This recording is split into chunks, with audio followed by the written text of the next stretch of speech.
Good day to you and how you be, everybody. Johnny Agosto here and welcome to Taino Inc. Today we're going to be talking about how to screen print nylon jackets, also known as the satin jackets, coaches jackets, like plasticky type of jackets. That's what we're going to focus on today. But before that, I want to wish you all a happy new year and to all of you a fantastic and blessed year. So right now, last 2 weeks of the year, I closed down the shop and I painted everything again. I painted my walls all nice and black. The floor I painted again, but this time I did something different because I caught myself painting the floor I think twice a year. And because I didn't put that epoxy over it, this time I put the epoxy.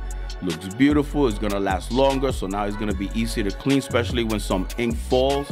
It's not touching the paint, it's just touching the epoxy, and it's very easy to clean. So I'm very happy with that. So getting ready for 2023, because 2023 is the year of increase. So get ready, fellas. You're gonna see a lot of increase in your shop, man. So get ready, man. So this is my first time printing nylon jackets. So, and when it comes to printing these jackets, it's different than printing t-shirts and hoodies.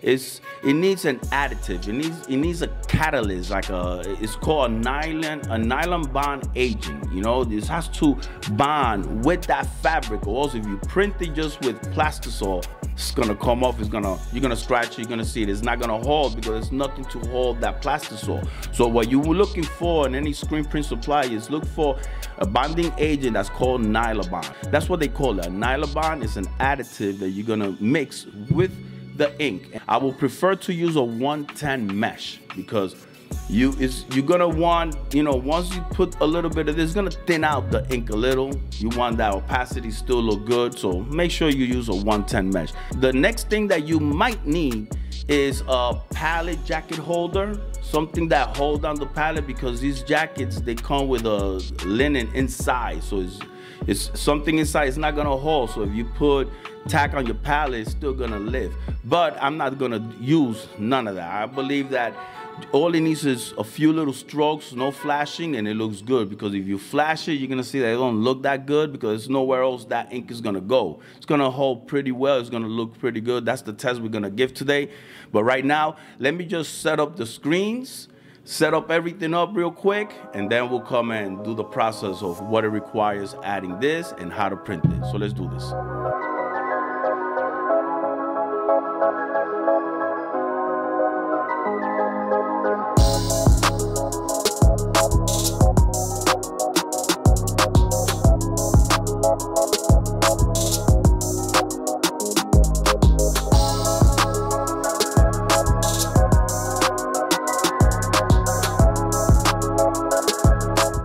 All right, now that everything is all set up, I want to tell you about today's sponsor. This video is sponsored by Printavo. Printavo is a simple screen printing management software. Printavo will help you manage orders, handling schedules, automation, and online stores. Regardless if you are a small or big print shop, Printavo will help you streamline your business. Right now, if you go to printavo.com and use the promo code TAINO, you'll get 50% off your first month. So that's a pretty good deal. The first month, 50% off, just to try it out. Try it out because it's gonna help you, especially with the coding, have everything organized, ready for right now, like the taxes are coming. So go to printavo.com and use the promo code TAINO, and I wanna thank Printavo for sponsoring today's video. Now back to me.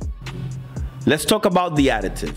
The nylon bonding agent, you're only going to use 10% of what your plastisol ink has, only 10%. And the next thing is that you don't want to add too much. You don't want to have a big mixture of a lot of ink, because after 4 or 5 hours, adding this to your plastisol ink is going to harden the ink and it's not going to be working well. That's one thing. Make sure that you mix enough for the order and try to make sure that order is within 4 hours. The next thing is the jackets. Once you get these jackets, they come out of the box all wrinkled up. Make sure you have an iron handy. You want to iron the part that you're going to print on, you know, because if you only passing one shot only, so if any little wrinkle there, that gap of the ink is not going to show up. Now you're gonna mess up the jacket. So make sure that it's nice and ironed. The next thing is, when you're passing this jacket through your conveyor dryer, bring down the temperature a little from the way usually you have it for shirts and hoodie. Bring it down a little, because what you want to do is try to reach that 320 degrees. 320, no 340, no 350, because now you're in risk of maybe the jacket will get a little wrinkle because of the heat. It'll start getting, it starts shrinking up a little. You don't want that. So make sure you balance that conveyor dryer, pass it very low first, and then go work your way up to make sure that you don't go over 340, 350 degrees on that Plastisol ink, all right? So right now, I'm gonna take the jacket, I'm gonna print the back, and I'm gonna print the front. I'm gonna give it 2 to 3 strokes, and let's see how it shows up, man. So let's do this.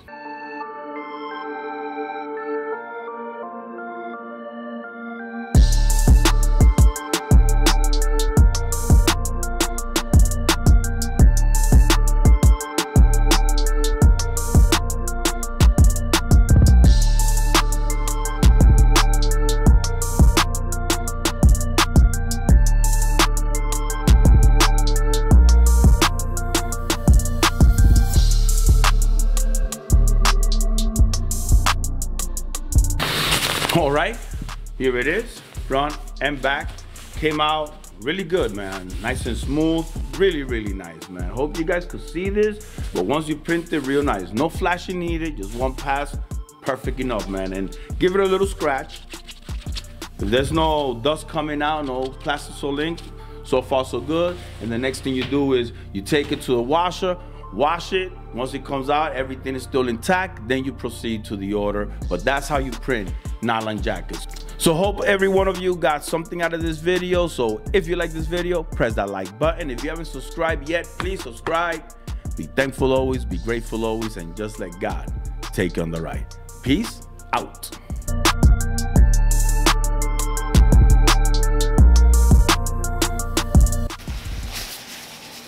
All right.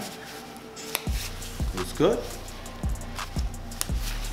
Came out real nice. Get up.